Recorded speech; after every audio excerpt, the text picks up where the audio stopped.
Friends, hello and welcome to the आपल्या YouTube channel AJ प्रतीकमध्ये तुम्हा सर्वांचं पुन्हा एकदा स्वागत आहे। आजची आपण जे राईड करत आहोत मित्रांनो, एक थोडीशी वेगळ्या टाईपची राईड आहे। तर आज आपण अशा एका जागेवर चाललो आहोत मित्रांनो, जिथं आपल्याला एक पक्षी आहे, त्याचं नाव आहे फ्लेमिंगो।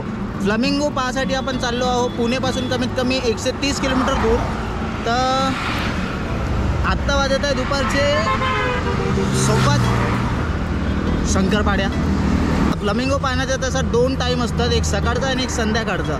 तर सकाळी तर आपलं काही पॉसिबल झालं नाही आज जाणं। तर मी असा विचार केला आहे की सायंकाळच्या टायमामध्ये आपण जाऊन एकदा मे बी पाहू, जर आपल्याला जर भेटले ते पक्षी तर बहुत मस्तवालं फील येईल तिथे जाऊन। तर चला मी पण जातो, तुम्हाला पण दाखवतो ते जागा कशी राहणार आहे, त्या जागेवर जाऊन आपण चेक करूया। सो चला।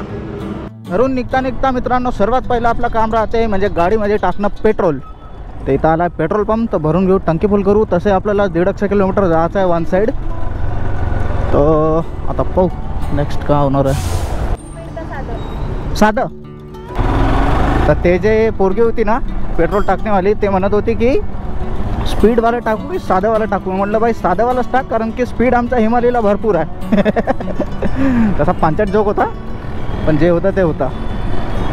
तर चला मग आता मी काय करतो, डायरेक्ट सोलापूर हायवेला लागल्यावरच आहे ना कॅमेरा चालू करतो, कारण की हे ट्रॅफिकचे सडेलेवाले सीन दाखवून मी तुम्हा लोकांना काय बोर नाही करणार चाहत। बापरे। तर मित्रांनो फायनली पुण्यापासून निघल्यापासून आपण कमीत कमी मला वाटते 60 किलोमीटरवर थांबलो आहो।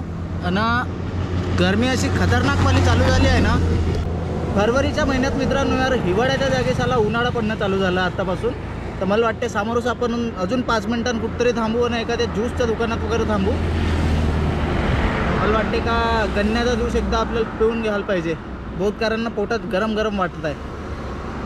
अशी बेकारवाली गरमी पडत आहे ना का ज्याची काही हद नाही, मला वाटतच ना अगर। आणि तसंही पहा यावेळेस तर हिवाळ्यातही आपल्याला माहीत आहे का स्वेटर तर बिलकुल पाहायला भेटलाच नाही। जेव्हा आपण गावाकडे गेलो होतो लास्ट टाईम तेव्हाच स्वेटर गेटर लावायला भेटला होता। आणि यार इथं असा बेकारवाली गरमी आहे, आणि इथं एकही ज्यूस बीसचं काही दुकानही दिसत नाही। म्हणजे होते मागं, पण मी थांबलो नाही तिथं।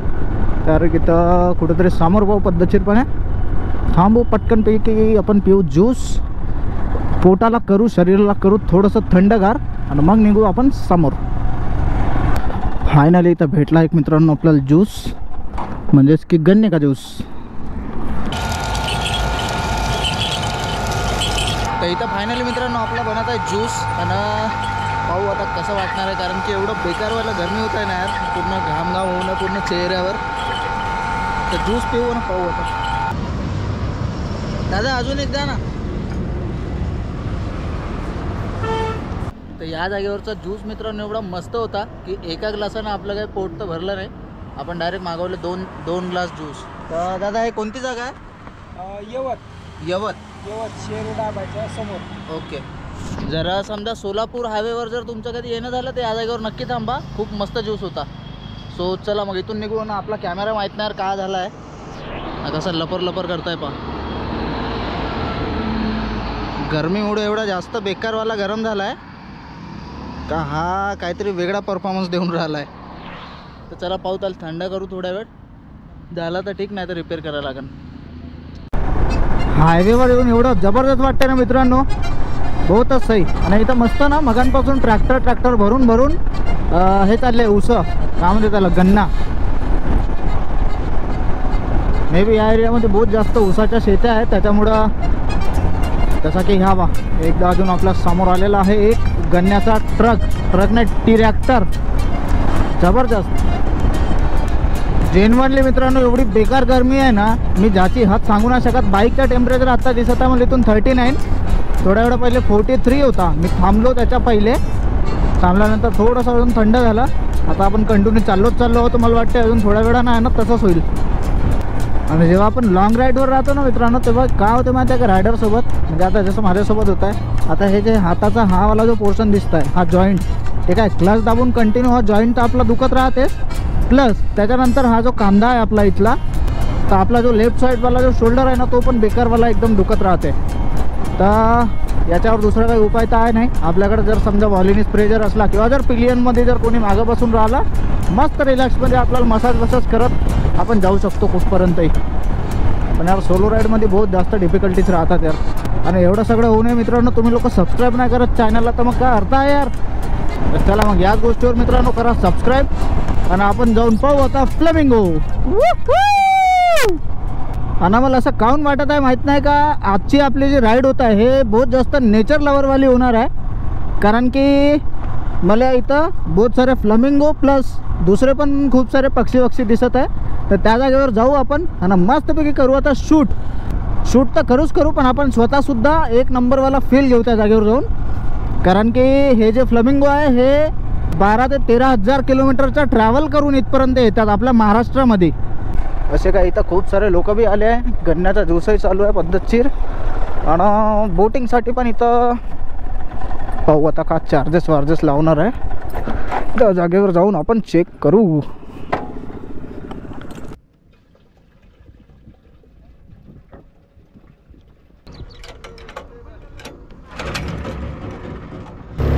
तर आता आपण मित्रांनो येऊन पोहोचलो भिगवणच्या बर्ड सेंच्युरीमध्ये. मे बी इंजनचा खूप जास्त आवाज येत असेल तुम्हाला, तर आवाज तुम्ही जो आहे इग्नोर करा. तुम्ही आता इथं खूप सारं सिनेमॅटिक्स प्लस खूप सारं पक्ष्यांचे थवे बघा. एकदा मी तुम्हाला दाखवतो चला. आणि आपल्यासोबत आज आहेत तो विजय दादा. हे आपल्याला सेपरेट सिंगल बोटवर घेऊन चालले आहेत आणि या बोटवर दुसरा कोणीच नाही, आम्ही एकटाच आहोत. काय नाव दादा तुझं? विजय. आता कुठपर्यंत आपण जाऊ ना, आपल्याला कुठं गेल्यावर आता पक्षी दिसतील मी तुम्हाला दाखवतो माझ्या झूमवाल्या कॅमेऱ्यातून.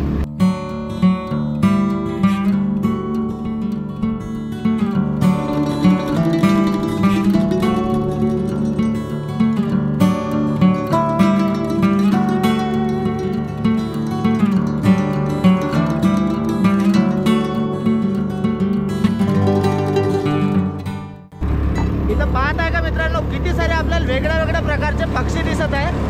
तर आपण इथं समोर जाऊन कुठेतरी थांबू आणि मी तुम्हाला पक्ष्यांचे नावं पण सांगतो. इथून एवढ्या स्पीडमध्ये काही समजत नाही. सो हे ॲक्च्युली एक बर्ड सेंच्युरी आहे सोलापूर साईडला, म्हणजे भिगवण म्हणून एक गाव आहे. ठीक आहे.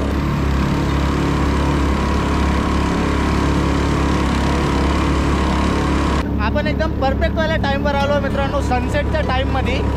तर आता जे पक्षी आहेत ना एकदम पाण्यात येऊन बसतील तर आपल्याला बहुत सारे पक्षी वेगळ्या प्रकारचे पाहायला भेटू शकतात.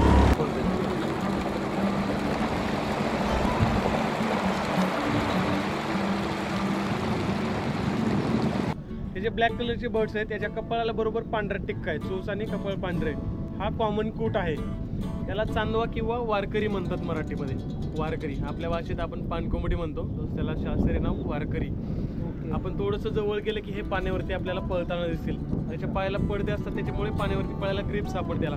त्यामुळे हे पाण्यावरती तुरतुर पळताना आपल्याला हे पक्षी पाहायला मिळतील थोडंसं जवळ गेल्यानंतर. लाईफमध्ये मित्रांनो फर्स्ट टाइम इतके सारे बर्ड्स मी एका जागेवर पाहत आहोत. जशी आपली पानकोंबडी राहते ना तशीवाली हे पक्षी आहेत जे पाण्यावर एकदम असे चालून राहिले, धावून राहिले आहे बोटीच्या आवाजामुळं. तर बहुतच जबरदस्त. आणि आम्ही एकदम जास्त दूर आहोत, त्यांच्या जवळ पण नाही चाललो आहोत कारण आपल्यापायी त्यांना त्रास पण नाही झाला पाहिजे. हा ग्रे कलरचा आहे. हा ग्रे हेरॉन राखाडी बगळा म्हणतात. उथळ पाण्यामध्ये एकदम असा मासे खाण्यासाठी बसलेला आहे तो. उथळ पाण्यामध्ये जिथं असेल त्या ठिकाणी पलीकडे पण एक लांब थोड्या अंतरावरून हे पक्षी आपल्याला पाहायला मिळतो. आणि इथे जे 4 पक्षी हा ब्लॅक हेड आयबिस, याची चोच आणि मानकाळी आणि चोच थोडीशी बाकही चोचीला कुदळीसारखा, त्याच्यामुळे ब्लॅक हेडेड आयबिस. याला काळ्या डोक्याचा शराटी म्हणतात. गोगलगाय मासे, कीटक, छोट्या आळ्या, गांडूळ, बेडूक वगैरे हे पक्षी चोचीने शोधून किंवा उकरून खातात. उथळ पाण्यामध्ये भरपूर त्याला खायला मिळतं इथं. त्याच्या अलीकडचा जो आहे हा ब्लॅक अँड व्हाईट कलरचा, हा ब्लॅक विंग्ड स्टील्ड, त्याला शेकाटे म्हणतात. खूप काठीसारखे नाजूक पाहिजे छोटे मासे, छोटे कीटक वगैरे ते खात आहे उथळ पाण्यामध्ये बसून. आणि गोल्डन कलरचे वरती 2 दिसतात. दोरुडी शिल्डक, याला चक्रवाक किंवा ब्राह्मणी बदक म्हणतात. ब्राह्मणी बदक एकटा किंवा ग्रुपने जास्त सहसा तो राहत नाही, जोडीने आपल्याला पाहायला मिळतं. त्याच्यामुळे त्याला लव बर्ड सुद्धा म्हणतात. तर हे युरेशियन स्पूनबिल, याला चमचा किंवा दरविमुख म्हणतात. चमच्यासारखा दंड आणि पुढे खोलगट खड्डा असतो चमच्यासारखा. आपला जसा घरी चमचा असतो सेम तसंच चूस आहे, त्यामुळे चमचा म्हणतात त्याला. त्याचा लंच चालू आहे आता इव्हिनिंग टाईमला.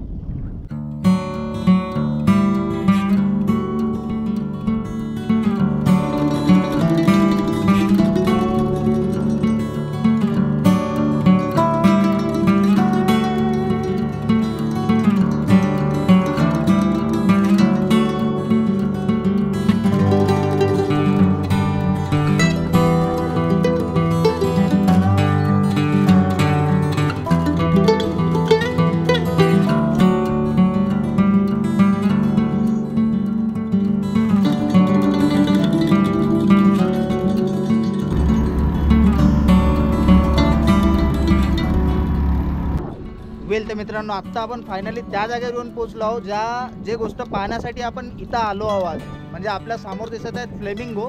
सो चला मग मी तुम्हाला दाखवतो आता आपल्या कॅमेऱ्यातून.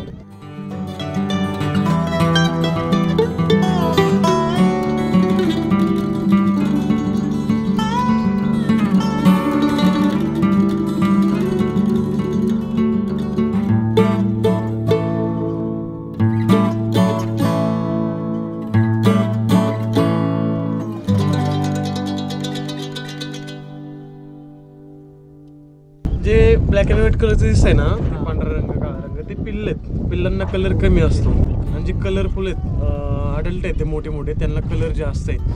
हा ग्रेटर फ्लेमिंगो, त्याला रोहित पक्षी किंवा अग्निपंख म्हणतात. अग्निपंख. इथं उथळ पाणी, चिखलाचा दलदलीचा भाग या ठिकाणी असतो, त्या ठिकाणी बसून हे अलगी खातं चिखलाचं शेवळ. तर माझ्या मनात हा एक असा प्रश्न येत आहे की हे जे फ्लेमिंगो आहे ते आपल्या भारतातले आहेत की दुसरीकडून कुठे मायग्रेट करून येतात इथे? फ्लेमिंगो हा सायबेरियातून मायग्रेशन करतो. दरवर्षी आपल्या इकडे वेगवेगळ्या प्रजाती पाहायला मिळतात. त्यातला हा फ्लेमिंगो सायबेरियातून येतो. 10-12 देशातले वेगवेगळे पक्षी येतात. Europe, Russia, Siberia, Mongolia, Kazakhstan, Myanmar, Antarctica, Alaska, Africa अशा तिकडे बर्फ पडत असल्यामुळे या पक्ष्यांना खायला मिळत नाही आणि थंडी जास्त असते. त्यामुळे हे पक्षी दरवर्षी ऑक्टोबर-नोव्हेंबरपासून मार्च-एप्रिलपर्यंत आपल्याला पाहायला मिळतात. मला दादा एक विचारायचं आहे की एका फ्लेमिंगोच्या ग्रुपमध्ये तरी साधारण किती पक्षी असू शकतात? फ्लेमिंगोचा ग्रुप हा साधारणतः 1000-1500 ग्रुप आम्ही पाहिलेले आहेत. त्याच्यापेक्षा जास्तही पाहिलेले आहेत. आता जवळपास 300-350चा हा मोठा ग्रुप आहे फ्लेमिंगोचा. हे फ्लेमिंगो ग्रुपनेच राहतात जास्त करून, त्याच्यामुळे आपल्याला मोठं ग्रुप दिसतो. इथे एक असेल, याच्या पलीकडे एखादा ग्रुप बसला असेल, असं मोठा ग्रुप पलीकडे सगळे जर एकत्र झाले तर असे 1000-1000, 1500 हा ग्रुप मोठा दिसतो आपल्याला पाहायला मिळतो वन टाईम. आणि हे जे बाहेर देशातून जसे येतात, ठीक आहे, तर यांना किती टाइम लागतो इथपर्यंत येण्यासाठी? आता काही पक्षी लवकर येतात, काही पक्षी उशीर येतात. म्हणजे मायग्रेशन करण्याचा कालावधी पुढे मागे असतो. 7-8-10 दिवसापर्यंतचा प्रवास हा पक्ष्यांचा असतो. फ्लेमिंगो येताना मायग्रेशन करताना हा गुजरात साईडने येतो, त्याच्यामुळे काही पक्षी त्या बाजूला सुद्धा थांबतात रण ऑफ कच्छमध्ये. भारतामध्ये बऱ्याच ठिकाणी या पक्ष्यांच्या म्हणजे जिथे पाणी असेल त्या ठिकाणी सहवास आपल्याला पाहायला मिळतो. तर खूप सुंदर अशी विजय दादानं आपल्याला इथे इन्फॉर्मेशन दिली आहे. तर चला आपण अजून आता फ्लेमिंगो पाहू आणि दुसरे पण आपल्याला खूप सारे इथं पक्षी पाहायला भेटत आहेत. तर चला मी दाखवतो तुम्हाला. हा जो मागे ग्रुप दिसतोय हा ग्रेटर फ्लेमिंगो, याला रोहित पक्षी किंवा अग्निपंख म्हणतात.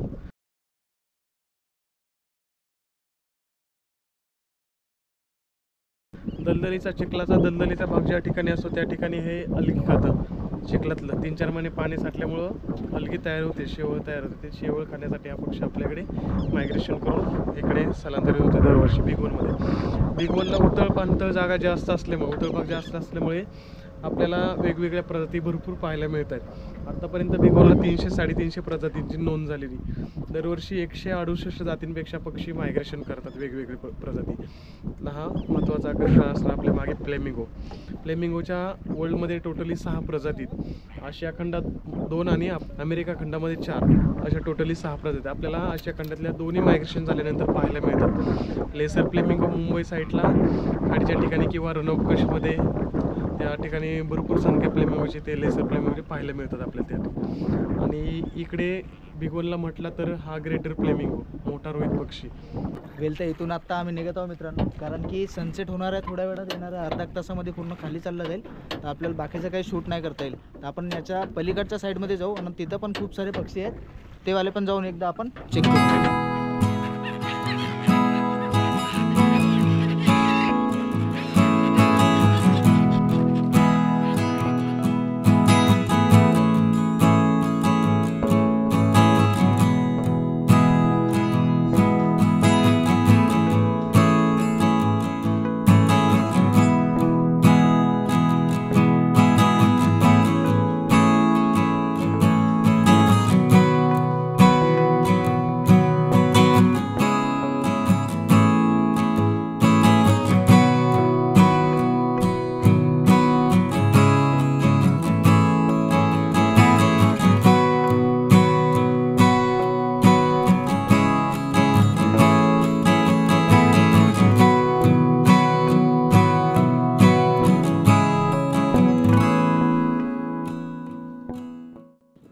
जे अलीकडे ब्लॅक अँड व्हाईट कलरचे पक्षी आहेत ना, त्याचे गुलाबी पायाचा हा ब्लॅक विंग स्टील एका पायावरती आराम करतात ते ग्रुपने, आणि त्याच्या मागे जे चालत आहेत ते पेंटेड स्टॉर्क आहेत, 2 मोठे, कलरफुल येतो. ब्लॅक अँड व्हाईट कलरची डिझाईन आहे पंखामध्ये, आणि शेपटीला पिंक कलर डार्क आहे. गुलाबी रंग थंडीच्या दिवसामध्ये आपल्याला जास्त पाहायला मिळतो. सो जवळपास 1 फूट आहे आणि जाड आणि दणकट असल्यामुळे आपल्या करंगळीसारखं जाड लवकर तो पक्षी घरट्यासाठी तोडत असतो. तर सध्या नेस्टिंग चालू असल्यामुळे आपल्याला त्याचं संख्या प्रमाण इथं कमी दिसतंय. नेक्स्ट मंथपासून त्याची संख्या वाढेल, इकडे भरपूर दिसतील ते. त्याला पेंटेड स्टॉर्क म्हणतात, चित्रबला किंवा रंगीत करकोचा. या जागेवर मित्रांनो इतकी भयानकवाली शांतता आहे ना, म्हणजे एवढं शांत वाटत आहे इथं. बिलकुल आम्ही बोट लावून इथं बसलो आहोत. आमच्या समोरच खूप सारे पक्षी आहे, जसे की हे इथं दिसत असणार. इथं फ्लामिंगोचं आत्ता जस्ट उडून इथं बसले आहेत समोर. हा इथं बसला आहे, छोटावाला सिगलचा ग्रुप आहे. तर बस आम्ही अजून पाहत आहोत की सनसेट पूर्ण खाली जातपर्यंत आम्हाला अजून काका इथं दिसणार आहे. तर मित्रांनो, विजयदादांनी आपल्याला इथच्या खूप साऱ्या पक्ष्यांची इन्फॉर्मेशन दिली आहे. प्लस जवळजवळ नेऊन, म्हणजे एकदम सेफ डिस्टन्सवर नेऊन विजयदादांनी आपल्याला फ्लामिंगो तर दाखवले, पण सोबतच कमीत कमी 40-50 प्रकारचे वेगळे वेगळे पक्षी पण आज दाखवले. सो याच्यासाठी विजयदादाला खूप खूप मला धन्यवाद. आणि जर तुम्हाला या जागेवर जर यायचं असेल भिगवणमध्ये जर हे पक्षी पाहण्यासाठी, तर तुम्ही या जागेवर या. मी डिस्क्रिप्शनमध्ये दादाचा नंबर टाकतोय. एकदा येण्याच्या पहिले 2-3 तासा पहिले तरी एकदा कॉल करून या, किंवा 1 दिवसा पहिले तरी कॉल करून या. वेल, तर मित्रांनो आत्तापर्यंत आपण दाखवलेले पक्षी प्लस इथचं इन्फॉर्मेशन तुम्हाला कशी वाटली कमेंट करून नक्की सांगा. जर आत्तापर्यंत जर व्हिडिओ तुम्हाला आवडला असणार तर व्हिडिओला लाईक करा, आणि इथंच व्हिडिओ थांबवायला इथूनच द्या एक शेअर मारून. व्हिडिओ शेअर पण करा. आणि यार आता अजून 1 ते 1.5 महिना म्हणजे एप्रिलपर्यंत हे पक्षी इथंच राहणार. अजून यांची संख्या वाढू शकते, ठीक आहे. इथं जस्ट आपण लास्ट वीकमध्ये जर आलो असतो ना, तर आपल्याला इथं फ्लामिंगोचे 4-5 हजार असे एवढे पक्षी आपल्याला इथं पाहायला भेटले असते, जर आपण 1 ते 2 हफ्त्या पहिले जर आलो असतो. आता त्यांची संख्या थोडीशी कमी होत आहे. मे बी 300-350चा आता तिथं एक ग्रुप होता. तर आता इथून मित्रांनो आपल्याला 130 किलोमीटर पुणेला पण जायचं आहे. सो चला मग, आता अंधार तर तसा झाला. चला आता मग इथून आता निघतो मित्रांनो आपण परतीच्या प्रवासाकडे, म्हणजेच की पुणेला. तर भाऊ, आजचा दिवस असा आपण युटिलाइज केला आहे एकदम निसर्गाच्या जवळ. तर बहुतच भयानकवाली मजा आली यार, मस्त एकदम मजा आली भाई. आणि इथं करू आपण ऑफरोडिंगचा चित्त थरारकवाला अनुभव.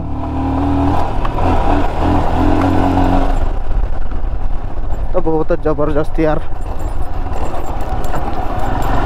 आणि काही लोक पण भेटले होते, तर त्यांनी पण आपला चॅनल सबस्क्राईब केला की व्हिडिओ कधी येईल म्हणून. आणि फायनली आज व्हिडिओ आला आहे.